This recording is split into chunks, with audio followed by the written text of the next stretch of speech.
Today it is time for a best of 5 series of top level StarCraft 2, and what I've got for you is a Protoss versus Zerg, where in game number 1 we find ourselves on the map Pillars of Gold. Spotting here in the bottom left hand corner and playing with the red Protoss probes from South Korea, we have none other than PartinG. One of the cheekiest Protoss players out there, this man loves going for hyper-aggressive strategies, but what really sets him apart is his micro. I would actually say that his micro, especially with the Protoss players, is best in the game. His opponent, in the opposite corner with the blue Zerg drones, he goes by the name of Rogue.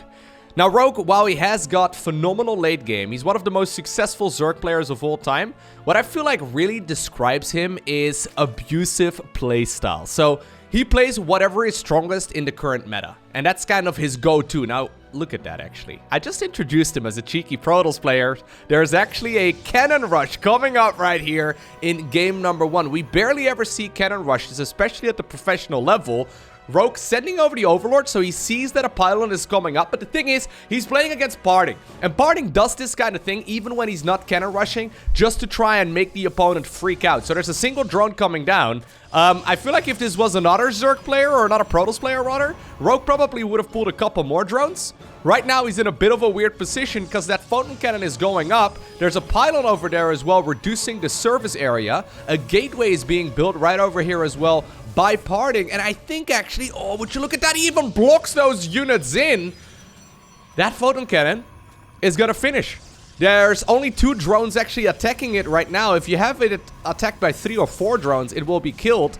But instead, right now, those units are locked up. The probe managed to sneak away as well. A couple drones are tailing it, but yeah, that's a natural dead. That's a lot of drones dead, and just like that, within 2 minutes, game number 1 is over. I'm pretty sure that that was the shortest game of Zerg vs Protoss that I've ever casted on this YouTube channel. I'm not entirely sure, but that was within 2 minutes. Pretty insane. And I actually really love the fact that PartinG decided to go for a cheeky little cannon rush in game number 1. Just because, you know, that's going to be in the back of Rogue's head right now for the rest of this series, right? I mean, once again, a probe is coming across the map very, very early on. Now, I don't think it's going to be another cannon rush in this particular game, because I mean, that might be a little bit too much. Turns out, by the way, on that previous map, you can actually cannon rush and make it so that only 2 drones are capable of attacking that photon cannon. That's pretty insane. That little position over there is apparently perfect, and PartinG knew exactly what he was looking for. Anyhow, let us have a look. Excuse me, let me take a sip of water.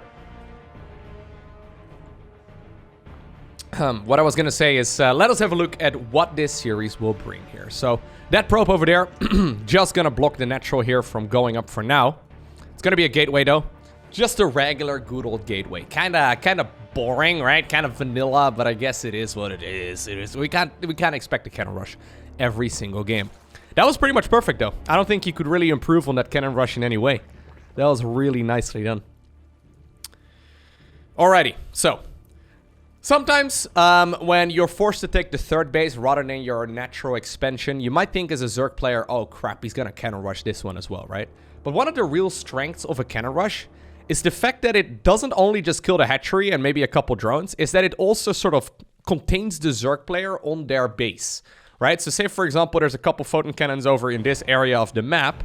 It immediately means that Rogue is sort of stuck and soft-contained on his main base only. So if, for example, PartinG decides to now cannon rush this third base, I mean, Rogue is just going to cancel this, and then all of a sudden there's like hundreds of resources being spent over a bunch of photon cannons in this area, and Rogue barely loses anything, but a little bit of time. So generally speaking, we only really see it being utilized in natural expansions. He pulls all the drones out of gas. Not a super common approach. Anyways, let's see. So what kind of tech structure are you going to be going for here, PartinG? He does decide to start up the warp gate right away, but still goes for the Stargate. So that's actually a little bit of a mind game. I really like that. Normally, if you want to go for a Stargate, you delay the warp gate upgrade. You can actually see PartinG started it up, canceled it, went Stargate, then started it back up. So he's secretly hoping that Rogue is paying attention to the structure right as it finished, rather than, you know, all the freaking time. And right now, Rogue might very well be putting PartinG right here on something that is not a Stargate opener, which I kind of like. Anyways, natural expansion is taken. It's a little bit odd that he decided to pull the drones all out of the gas geyser. We don't really usually see that. He'll probably add them in pretty soon again. Probably before he even really... before he will even really finish up the circling speed, which is usually the conventional time. Now, he's making a lot of links. So maybe he plans on busting open the front door here. I mean, there's definitely room for one structure to be planted down over there. Oh, I think he's going for a drone drill. Oh, yeah. We don't really see that all too often, but it's actually pretty cool. So basically what you can do is you can use those worker units to drone them, or like to drill them through the actual units that are in the wall. So all of the workers in StarCraft have a mineral walking ability, which means that they can walk through opposing units. So what he's going to do is right-click that mineral patch over there. Is Parting paying attention? He really needs to put down a structure, and he does actually get the structure up. That was very quick thinking right there by Parting. He saw the drones, immediately put down that structure while also simultaneously splitting up those two adepts. Perfect control, but he's not out of the water yet. These Zerglings are going to continue biting through as much of this as possible, and since it is a Void Ray opener, he's going to be in a little bit of trouble. There is an Oracle as a follow-up, so that Oracle can definitely kill a bunch of Zerglings. And there it is. Upon seeing it, oh my god, Rogue gets absolutely shut down. Okay. That is by no means worth it. If we look right now at resources lost, you can see there's a ton more units lost right now for the Zerg player. And on top of that, I mean, Protoss has way more eco. I love the way as well that this wall is being set up. Look at that. This is a man who's been cheesed many a times, okay? This is basically perfect, you know, walling skills right here by the Protoss. Maybe there could have been maybe a slight improvement in that area, but you get what I'm trying to say. I mean, Warp Gate at this point is done. Even the shield battery and the force field finish up in time. And just like that, no structure, well, other than whatever was over here earlier, I think it was a gateway, end up falling. That is pretty good. Pretty good indeed. So, really big advantage at this point by Parting. So, what exactly is he going to follow this up with? He only activated the Pulsar Beam on that Oracle for a little bit, so that one's now scooting it over to the main base. Spore Crawler's actually late. He's gonna go for, the main mineral line here. Trying to see if there were any queens. Got a target fire though, my man. There you go. Probably could have gotten, one more. Yeah, definitely could have gotten one more. Still though, 4 drones is okay, and obviously the Oracle will be back for more here in a little bit. Second Void Ray right now is a follow-up as well, which I really quite like. Okay, so here's the Roach Warren coming up, and the follow-up tech actually from Parting is going to be a Twilight Council. So, one thing you can do really nicely in these kind of scenarios as a Protoss player is just transition towards a 2-base all-in, right? Remember back in the day? I mean, Parting certainly does. When you could win a lot of games by going for 2-base all-ins against Zerg players. Maybe when you open up with a Stargate, it's a little bit difficult to pull off, but the concept certainly still applies. If you're this far ahead, after a little bit of early game shenanigans... what's this? What? Really? That one's dead, isn't it? Yeah. Hello. Might be a little bit too ambitious right now with these Stargate units. Anyways. Just a 2-base all-in would not be a bad follow-up at all. Now, he decides to go for the smarter approach. Plants down the 3rd base instead. Additional Zerglings were forced to be produced as well, because you kind of need to have at least a handful of links in case 2 adepts come across. So nice moves right here by Parting, making all the right choices. He's going for the Glaives upgrade, which is an adept improvement upgrade, of course. Already roaches are being made.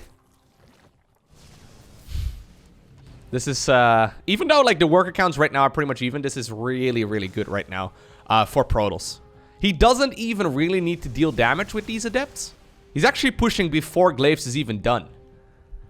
This is almost like he's baiting Rogue into a false sense of security, because he's not actually going to want to fight. Not yet, anyway. He doesn't want to fight until Glaives is done, right? So he does end up losing another one of those Stargate units. Maybe this is actually just a little bit mistimed, but I highly doubt it. There go the Shades. The thing is, right, these Adepts, they don't even really need to deal a lot of damage, but oftentimes what happens is they shade into a mineral line and you don't pay attention and you blink twice, and then all of a sudden the entire mineral line is gone. Protoss players at this level are very good at target firing with those Adepts and actually doing it perfectly. So here's another group of 4 Adepts moving in from another area. Okay, so Glaives is done at this point. Blink as a follow-up. Let's see. So these are shading backwards. These over here are shading forwards while also distracting the queens. And actually, Now that a bunch of those roaches are distracted, the ones that were supposed to shade back are actually still there. So he ended up canceling the shade. Right now, these units will move on over towards the main base instead. And this is what I'm talking about. I don't know exactly how many kills he's going to be able to get, but he's target firing pretty good. 14 drones already, and he's not done yet. Oh, this is so annoying. Even those Void Rays joining into the fray as well. Super good, of course, especially against those roaches and ravagers. 21 drones? I think they're going to be able to get into the natural as well. Oh my god. That is so dirty. That's exactly what I mean. Well, I mean, if you blink really slowly, 24 drones in just like, what, 30 seconds? Adepts are good to have in the mid game, but they do kind of fall off. So, yeah, this is an extremely clean game so far here by Parting. So I think his follow-up is going to be his bread and butter. 4 and 3. And then 2 out of 3. Anyways, it's going to be Blink Stalker. I really like this. So it's going to be Forge upgrades. He's even going to go for the Robotics Bay with the extended thermal lens upgrade to switch into Colossi. Say, for example, if Rogue decides to go into Ling Bane or maybe even Hydras from here. That's a good upgrade to have prepared already. Maybe he's going to make a Colossus as well right away. For now, I actually would love to see him just sticking around on a couple Immortals. He's going to go for a Prism right now as a follow-up. 4th Nexus as well. I mean, Parting is just building on his advantage. 2 hit points. That's all you need, man. He's going to be able to regenerate his shields pretty quickly. That's all good. There's the Hydra Den as well. Probably timed in this way to go into a Lurker Den here very shortly. Parting is just looking around here, trying to figure out what this Zerg player is going for. But I like this. Yeah. Go for a move out, right? So this kind of looks like that 2-base shenanigans that I was talking about earlier. Except now it's done, I guess, off of 4 Nexi. But Parting is in a really good spot to potentially grab the victory right here, right now. I mean, it kind of comes down to how much damage these Stalkers and Immortals can do. Decent force fields over there. Gets only a couple of Zerglings, but he's got plenty of sentries. So those are going to be able to get quite a bit of damage in. Apparently at the same time, we do see that, that Void Ray once again being a nuisance. Guardian Shield already being activated here as well on those sentries. Good force fielding. Grabs one of the queens over there. Nice blinking as well. Steps out of those corrosive biles here. Rogue is stepping forward. He really wants to fight this, but he must realize that unless he gets lucky biles, this is going to be nearly impossible. Additional group of Stalkers right now joins the fray as well. Now, one Immortal stepped forward, so that one will be picked off. But at this point, I mean, it's just a numbers game. There are way too many Stalkers available at this point here for the Protoss player. I'm pretty sure that this is GG. A Lurker Den is being produced right here by the Zerg player, but I don't think we're going to be seeing any Lurkers as Parting is smelling blood in the water. The drones are pulled away from the mineral line, and GG is cold. Alrighty, so the third map and the first match point right here for Parting is going to be a Romanticide. So, of course, in a best-of-5 series, the first player to win 3 maps is the one who will be victorious. That means that Rogue cannot afford to drop a single map. I wonder if that means he's going to mix it up a little bit as well. Maybe play just slightly more safely. Anyways, so the styles that I've seen Rogue go for a lot are just very aggressive. Lots of Nidus Worms, lots of Queen Marches, lots of very cheeky builds in general that are, yeah, I guess mostly timing attacks. So I don't really know exactly how Rogue feels currently about late game Zerg versus Protoss. Back in the day, of course, that was pretty heavily in favor of Zerg, especially when you have the micro capabilities of Rogue. But yeah, I don't really know. Like, he seems to be ending a lot of games earlier than that, or at the very least, he's trying to end the games much sooner than that. He's going to be forced to take the 3rd base rather than his natural expansion once more, because Parting, of course, brought that SCV across, or sorry, that probe across very early on. It's not a space construction vehicle, Lowko. Anyways, so I was just curious, right? While this game gets underway, Rogue has won almost $900,000 worth of prize money alone. The guy's ridiculously good at playing Zerg. Now, I was curious because I was thinking, okay, I've seen him play many grand finals and big tournaments before. It turns out, in premier tournaments, right? He's been in the grand finals 7 times. And he won 7 times. That's pretty insane. The fact that he's got a 100% win rate in grand finals of premier tournaments is... that's really, really good. That's very impressive, actually. So obviously he ended up winning IEM Katowice at the beginning of 2020, which I believe was actually the biggest tournament of the year. Also one of the last ones where players could actually travel around the world and like do things. Remember when you could travel around the world and actually do stuff? Oh my god. Even if you weren't doing it, just the potential of being able to is kind of cool, right? Maybe we'll be able to go back to that at some point. That would be kind of... I wouldn't mind that is what I'm trying to say. Anyways, 2 queens. We do see that link speed coming up as well. And once again, he pulled all the drones out of gas.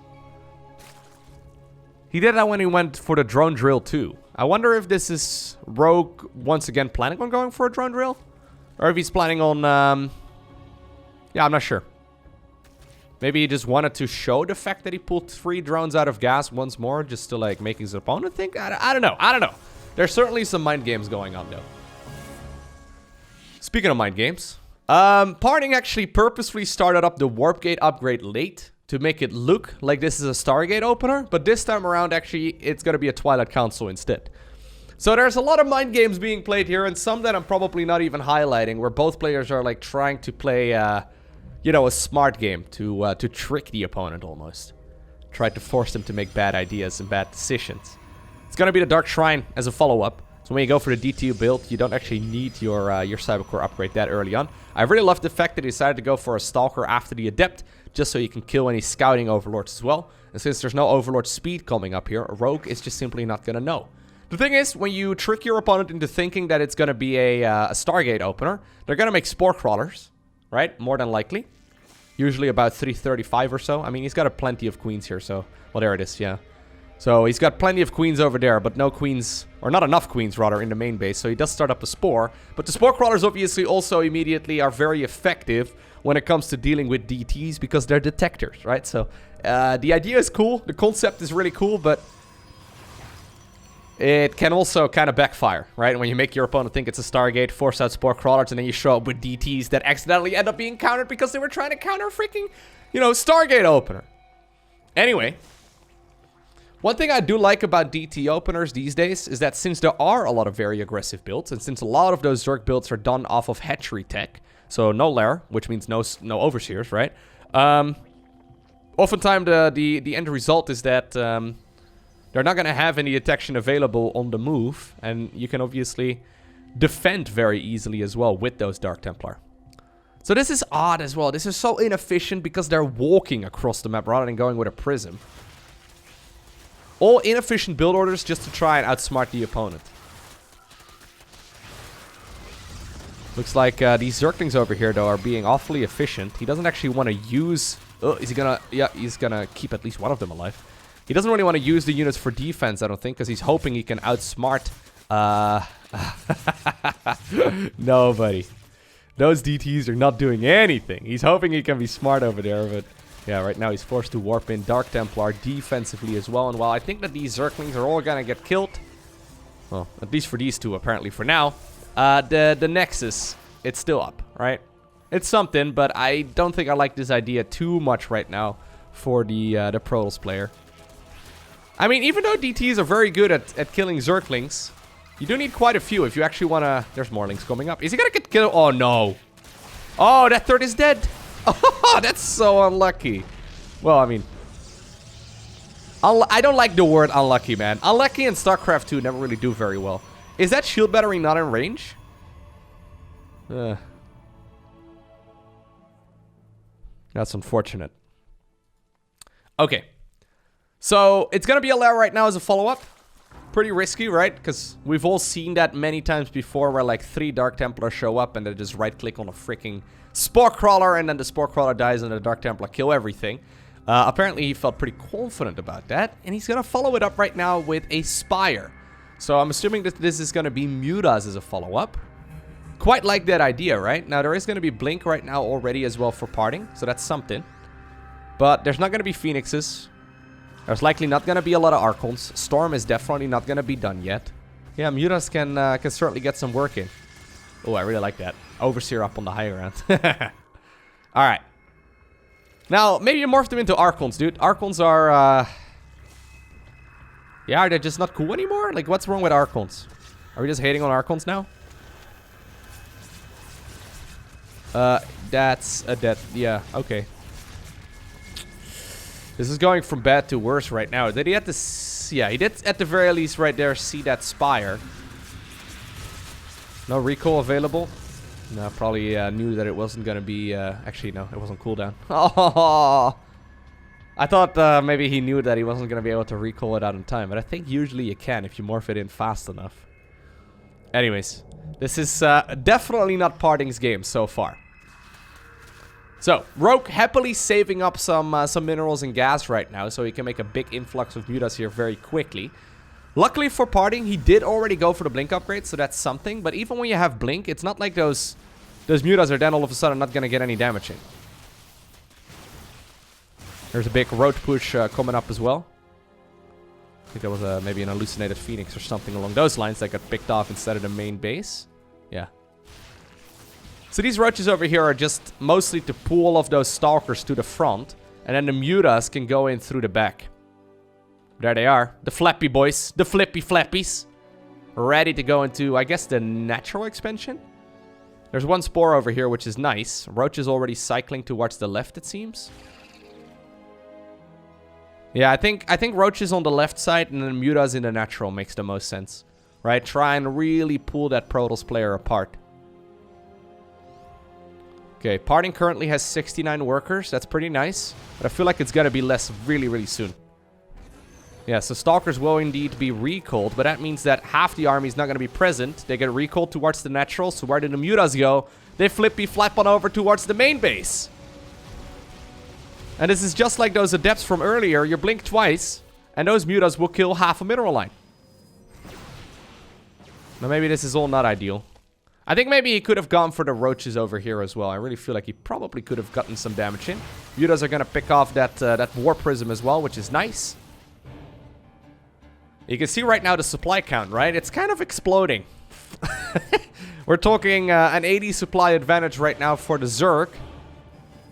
Protoss has not got a fourth base anywhere to be seen, whereas Rogue is happily mining off of his. This is where Rogue is very scary. So he only made one group of mutas. This is it, right? It's not that many. He's just distracting here as much as he can. And right now the main army of the Zerg is advancing. There are some force fields available, but there's no immortals. There's just no defensive units here at all for the Protoss, right? I mean, he's got stalkers. Don't get me wrong, they're not nothing. They actually won the game previously, of course, but they're really not that good in these kind of scenarios when the roach numbers grow to this large of an army. Mutas once again flap on over towards the main. They're not done with the harassment just yet. Couple stalkers sleeping on the job because he's so busy microing the front of his base. But at this point, I am pretty sure, and this is what Rogue seems to do a lot. That's, yeah, all she wrote. Nicely done. Alrighty, so Rogue managed to get a point on the board. I almost feel like that is mostly due to the fact that PartinG is trying to play a little bit too tricksy. Because making your opponent think it's a Stargate, forcing out Spore Crawlers, and then walking DTs across the map seems a little counterintuitive, right? Because, the detection was already there. Unless Rogue didn't believe it, right? Maybe PartinG has just got such a big brain that he assumed that Rogue wasn't going to believe that it was going to be, and then he decided to skip the Spore Crawlers, but... there's like a little bit too much cleverness going on over here. I wonder if that's because PartinG just doesn't feel confident in playing like a straight up game. Right? Which is a little bit strange because it seems like Protoss is doing very well doing exactly that. Or maybe he's a little bit concerned, you know, going up against someone of the caliber of Rogue. I'm not sure. Yeah. Seems a little bit strange that he's trying so hard to outsmart his opponent. And well, I mean, I guess it worked in the game number 1 and game number 2, but that previous one went a little bit too far. Anyhow, no probe across the map this time around. Very quick gas geyser. So we'll see. Rogue is obviously going to notice this as well, that this time around there's really nothing. So already he's actually scouting right now at a drone as well to make sure that there's no cheekiness in this location as well. Making sure that there's no photon cannons or... you know, juggles going up here anytime soon. Remember when people were immortal juggling? Remember when Haas was doing that a lot? It's been about a year or so since that, yeah, that really happened.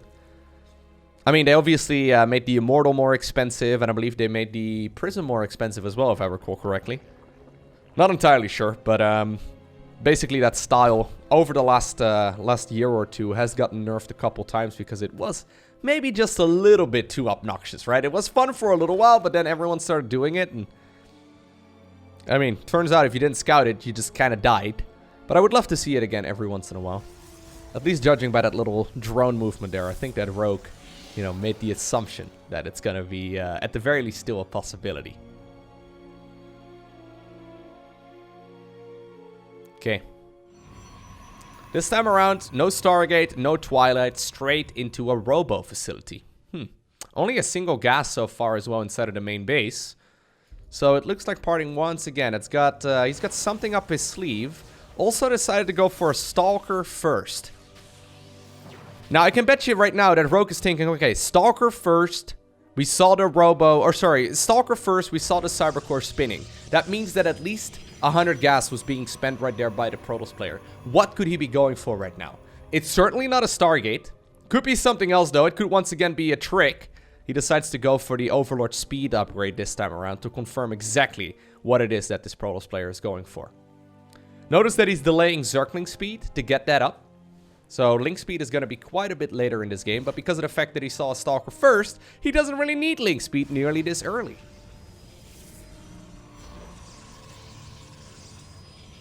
This is definitely one of those builds, actually, or both players are playing those sorts of builds that you just can't copy in your own ladder games. I mean, you can learn from it, but if you play this as your default, you're going to be falling behind very, very easily. So he's just producing Immortals for now, by the way. Here's the speedy boy Overlord coming up. By the way, no Link speed yet. Okay, so Link speed starts up at about the same time as a Roach Warren. That Roach Warren is about a full minute early. Rogue at this point has no idea what he's going up against. That is, by the way, just a good old 2-base all-in. That's just a 2-base all-in. So he sees, oh, that scout was so good.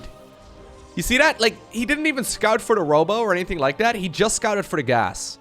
He's like, okay, if I know there's no gases in your natural, which I check with that Overlord, and then I see that there's only one gas in your main base, I know no matter what it's going to be ground based because you don't have a lot of gas. And I need to defend, right? I need to defend and make sure that I do not over-drone. 32 workers here in total by the Protoss player. That is the smallest amount of workers that you can make. The only problem here is that Rogue, like the smallest amount of 2 bases that is really, right? The only problem here is that Rogue did buy that Overlord speed upgrade, which isn't going to be too helpful here in the engagement. But I mean, look at this. He's sacking the 3rd base. Oh, I really like that. Yeah, this is not what you want to see if you're Protoss. He gets a 3rd base for free. I mean, for free. There's a couple of roaches actually dying for it. Ugh. Parting. I feel like you're trying to play too big brain, you know? These were builds that kind of make sense. They may have made sense more, though, about a year or two ago, right? Like, I feel like we're past this stage of StarCraft. Because players like Rogue have gotten too good at this kind of stuff. Even though it can win you games, obviously. I'm not sure. Like, I feel like if you were to do something like this against, for example, Serral or something, Serral's just gonna trash it. Kind of in the same way that Rogue is doing it right now. The thing is, these kind of builds are figured out by now. Anyway, it's not like Rogue has got this one in the bag right now, but he's certainly gonna try and see if he can win the game from here on out. Cybercore is gonna be the target right here for that shield battery, so it's regenerating all of that health. That's okay, or all of the shields rather, not the health. Looks like the prism will be recalled out of there, so that's something. You can just drone behind it right now, right? Yeah, that's exactly what he does. So the Cybercore will be picked off here, which is very annoying, because now that means that there's only going to be zealots that can be warped in. How many drones do you make, though, if you're a Zerg here? So he's remaking the 3rd base. He made a couple extra drones, but not too many. Just goes roach speed right now. Link speed actually was cancelled and then restarted. Okay, so Rogue was really respecting that. Now this is okay, this is something I like. Look at that. Little bit of single-handed juggling. Just one hand, but it's all he needs. Actually grabs quite a few units. Yeah, you know what? This is actually getting kind of scary right now. How many roaches? 13 roaches have gone down so far in this game. Since the spine crawlers are at the front, apparently the spore crawlers, the prism will go into the main base instead. PartinG's adding on a couple workers again. I've got a feeling though that Rogue is not going to give him that much wiggle room. He sees the third base. Could be a third base on the left as well, but Twilight Council right now is a follow-up. Oh my god. Yeah, So what do you do if you're Protoss in this kind of scenario? I think your best bet is maybe faking a third base and then still going for a 2 base all in. And then crossing your fingers, hoping that the Zerg is droning at that point because they assume that you're going for a third. Something like that would not be a bad move. Since he's gone Twilight plus Forge though, that's a big indication that he doesn't really want to like, you know, transition just yet. Or sorry, that's a big sign that that is exactly what he wants to do. He wants to transition into higher tech. Rogue has 2 options right now. Either just make non-stop units or just drone to like 66. I think those are the 2 best options. 66 being 2 base saturation. You could even go for a 4th base. You can do whatever he likes right now.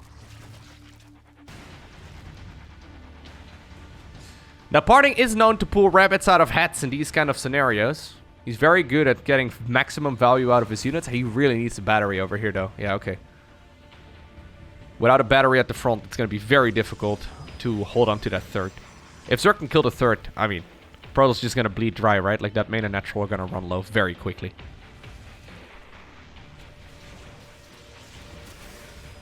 He's setting up with the Zerglings to go for the wraparound. Blink is not done yet, and here we go. Zerglings managed to get around. Force fields are going down, but that means actually that those units are trapped. Oh my god. On the inside of those force fields. Beautiful engagement right there by Rogue. And without Blink done, I mean, he's going to finish it here eventually, and that's nice and all. I've got a feeling that it doesn't really matter. The Zerg right now is overwhelming as much of this as possible. So Blink finishes. There's like 6 Stalkers remaining. Whoop-de-doo. Yeah. Beautiful game once again here by Rogue, by the way. Really nicely done.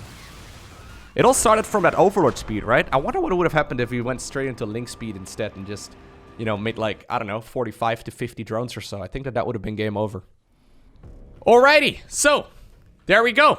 Let me fix the scoreboard. There it is. Okay. We find ourselves in Death Aura, which is game number 5 of our Best-of-5 series. Momentum is a real thing. I know StarCraft commentators love talking about momentum, but when you're 2-0 behind and then you win 2 games as a follow-up, you're gonna feel pretty good, okay? And Rogue certainly feels like he's on a roll right now. This is a very nice position to be in, and I actually do think because of that, we can say that this is now an advantage for Rogue, despite the fact that the score is even. It's very difficult to play from this position if you're parting after you tried being really clever, and yeah, it, you know, just got shut down. So what do? I think you just play a straightforward, normal macro game. Ooh, nice. For some reason, yeah, that pylon actually got planted down over on the other side, and it just barely created enough minerals right now for Rogue to plant down the natural. Another hit to your mental health for sure. He doesn't want to get cannon rushed, though. He does not want to get cannon rushed. There's no such thing as a cannon rush going up. That must feel pretty good though, right? Even though you didn't get the cancel on the or the block on the hatchery, seeing your opponent try so hard to block a hypothetical cannon rush it's pretty nice. Anyways, just a good old gateway here. It's gonna be a Nexus on the low ground. Cybercore as a follow-up, of course.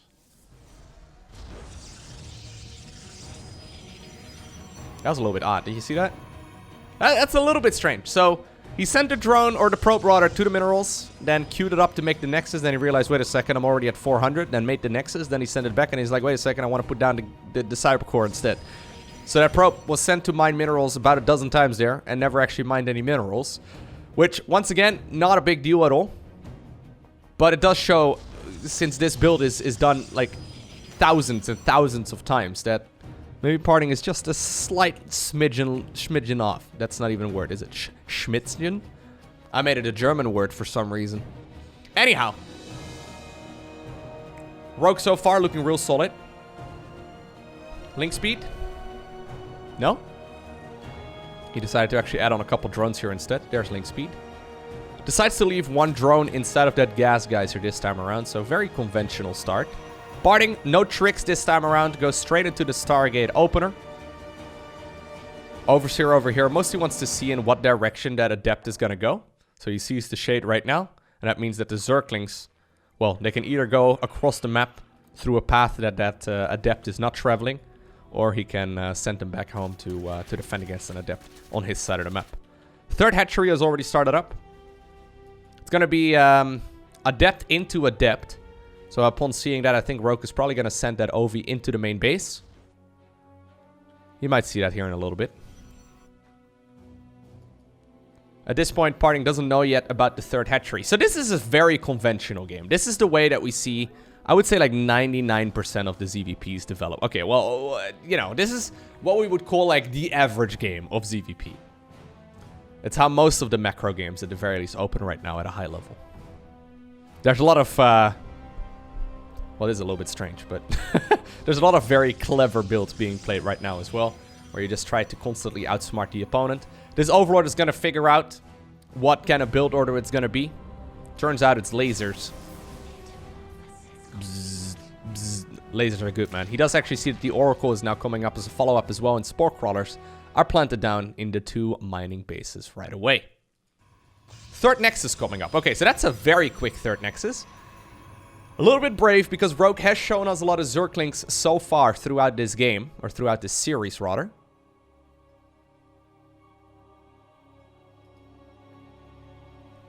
Isn't it kind of neat that like both players are like, okay, you know what? We've played a couple fun games. This is now the one that actually matters. Let's just play stock standard straightforward. So the first real deviations, I guess, are that timing of the third base and then also that Roach Warren over here a little bit sooner than we normally see it. Maybe this is him anticipating for the potential of like an Adept follow-up or something along those lines, which isn't happening, but at this point Rogue doesn't know. Lair starts up at 4:30, the conventional time. His creep spread is kind of ed, to be honest. Yeah, he's got plenty of queens. Okay. It is going to be the Glaives as a follow-up, actually. Just after the third Nexus, so that's going to be pretty late. Didn't think he was going to go for that again. At this point, though, Parting has got basically no worker damage done, right? That means that Rogue is feeling really confident. If there's one thing you don't want to have a Zerg player bleed... Zerg player B when they're playing against you, you don't want them to be comfortable. I've been casting quite a few games today, guys. Apparently, words are difficult at this point. Anyhow. Laser Boy once again trying to get whatever damage it can get done, but the first few minutes of this game are pretty standard. Okay, so Hydra Den, and then also Overlord Speed. I don't really like the idea of a Hydra Den very much against the Glaives upgrade, but we'll see how this is gonna go. Zerglings over here do scout all of these Adepts. Does he have enough at this point to defend against it? I mean, there's no roaches yet. He's actually gonna make a full wall off. Do I like that? I don't know. Maybe he's gonna treat this like a... Oh my god. Is this Protoss versus Protoss? Haha! People do that in PvP, mate. You're not a Protoss player? Oh my god, that actually is really kind of smart. You know how people make like... Do it again, do it again. People make like pylons and shield batteries and stuff to try and block the opponent from going into the main with Adepts. Apparently Parting is now playing a PvP in his PvZ. Oh my god. The drones are all over there though. Yeah. 7 workers in total. At the cost of how many Adepts? 10? No, I don't think that's good. That's really kind of cool. Haven't seen that a whole lot. I know that someone was doing that way back, but... Do it again, do it again. Aw. The door got killed! Well, you know what? This is giving me a bit of a deja vu of game number 1, where initially... No, game number 2. It kind of was game number 1, though, I guess, because game number 1 was really fast. Anyways, You blink twice. There you go. 23, 26 workers? What in the world? That Oracle over there joining in the fray is 27 workers. All of it was defended, and then 27 workers are gone. Okay. Alright. So normally I would say right now, well, I wonder if the Protoss is going to hold the counterattack. But remember the Void Ray? Remember how much time he just got? Double Robo Immortal. I love it. Clever little plays right here by Parting. Usually what happens after that sort of play is that, after the Adepts that is, Zerg will counterattack with whatever units they have left. And when you go double Robo like this, yep, they're going to get shut down.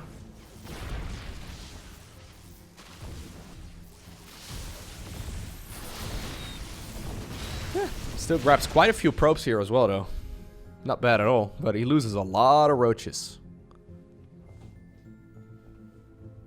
Okay, do you go 4th base at this point if you're Protoss, or do you go for a 3-base push? I don't mind either. Lurker Den coming up. Hive coming up as well. So, Rogue once again looking to go that Hydra Lurker Viper route. Creep spread still not looking that good, to be honest. Creep spread is, yeah, just looking a little weak here. Gotta paint the map, dude. Gotta color the canvas with creep. Gotta cover your creep with brushes. Or no, the canvas with your creep. And the queens, I guess, are the brushes in this analogy. Does have a lot of roaches and ravagers, so that's pretty good. But Archon Immortal Zealot is not to be underestimated. There's no storm or anything with this yet. Wouldn't be surprised if that's going to be the next tool in his arsenal.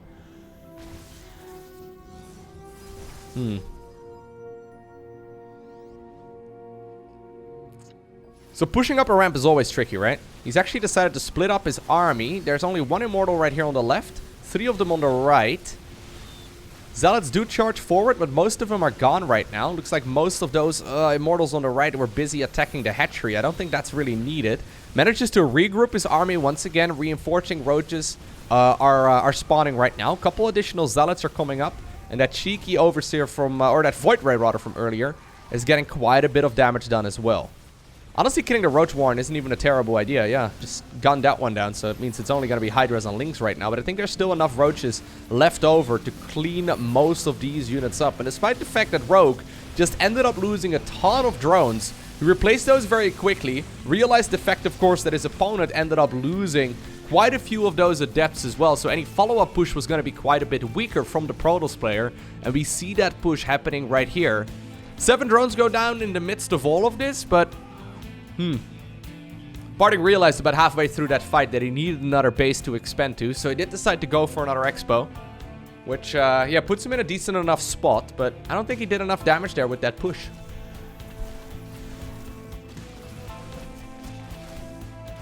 Okay, here's the counterattack. Contamination right there, the Overseer skill being utilized on the Robo.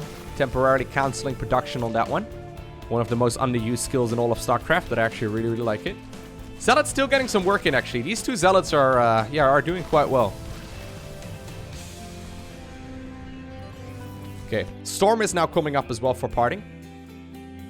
Seismic Spines here, being researched for the Lurkers. Second Roach Warren coming up.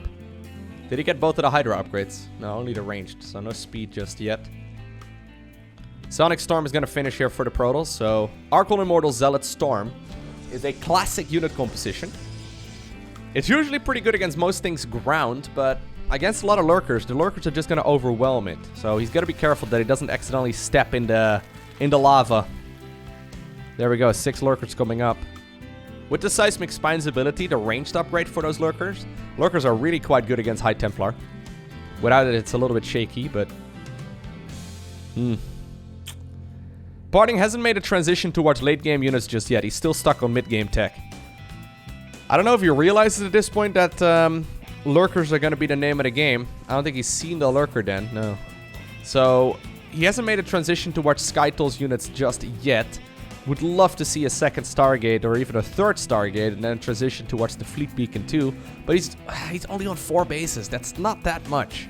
Zerg obviously also only on 4 bases, by the way, but it's really difficult to make that Skytools transition off of, well, less than 4. But since he's been mining for so long, and oh my god, no. Oh, no. Oh, that's so bad. Oh, no. Oh, Parting ended up losing all of his High Templar over there. It's probably because he was busy microing over here in the center. Now, High Templar, always slower than the main army. They fell behind, and that makes this push so much weaker. I mean, High Templar are good, right? I think I pointed that out, but they are also kind of mandatory. You can't really do a whole lot without them. Okay, and that just bought Rogue a lot of time. I mean, it doesn't look like he's cleaned up most of this push yet. And maybe Parting is still going to try go for it? I don't think you can do that, though.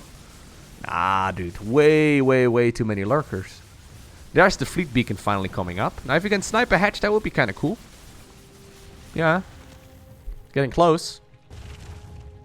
You're not going to break this. Like, there's no way you're going to break this. +1 flyer starts up right now as well. I always feel like he needs a 5th Nexus pretty soon, but that's going to be super difficult to hold on to. Vipers will probably be added in very shortly here for Rogue. Does have a Zealot over there.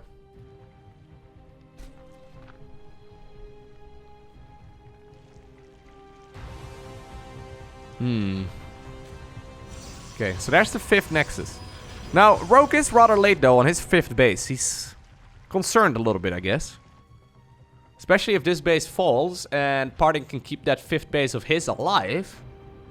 That's going to put this Protoss in a pretty good spot. So he started up the additional Stargates here. He started up the very first carrier as well, which is nice. How many High Templar are we on right now? 7. Okay, so that's pretty good, actually.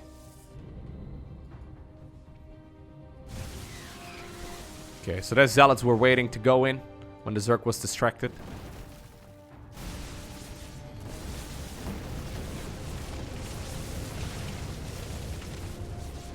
If you can kill a base, yeah.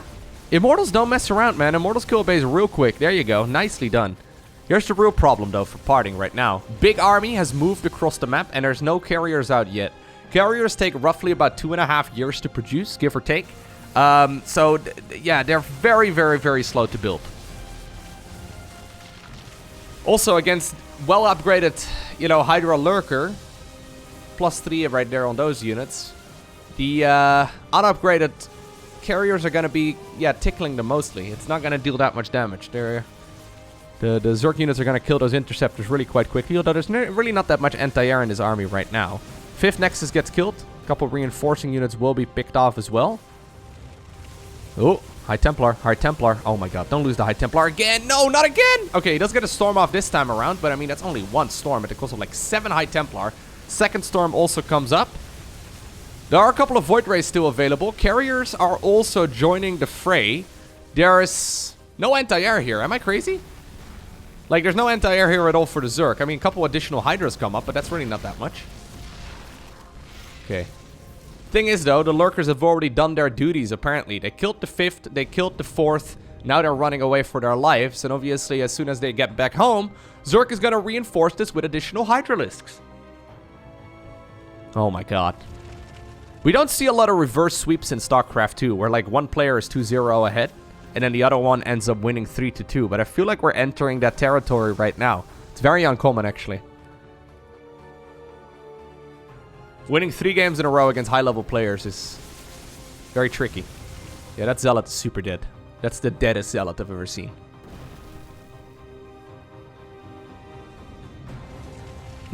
Okay.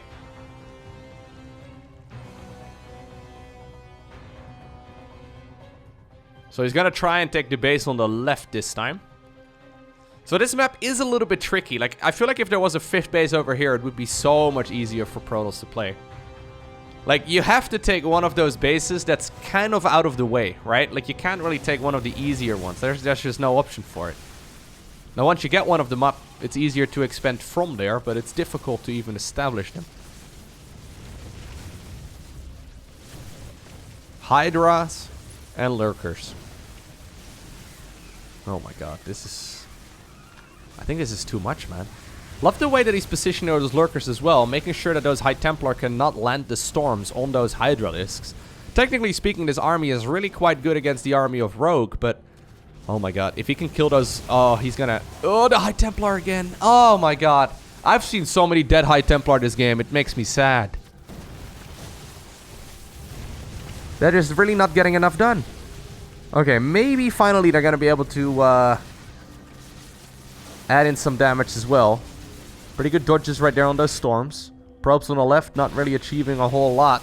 Looks like Rogue is just rallying over here right now, and since all of the interceptors of those carriers have been picked off over time, all of the High Templar morph into Archons, and just like that, we have a reverse sweep in a best-of-5 series. Hope you enjoyed watching this video. If you did, hit that like button down below. If you want to see more, you know what to do. Hit that subscribe button so you get notified as soon as future videos go live. Today, I want to give a special shout out to the YouTube members. If you want to become a YouTube member as well, click the join button right next to the subscribe button or down below in the description of the video. Thank you very much for your support. But for now, I want to thank you for watching. Have an awesome day. Don't forget to smile. And I'll see you once again in the next one.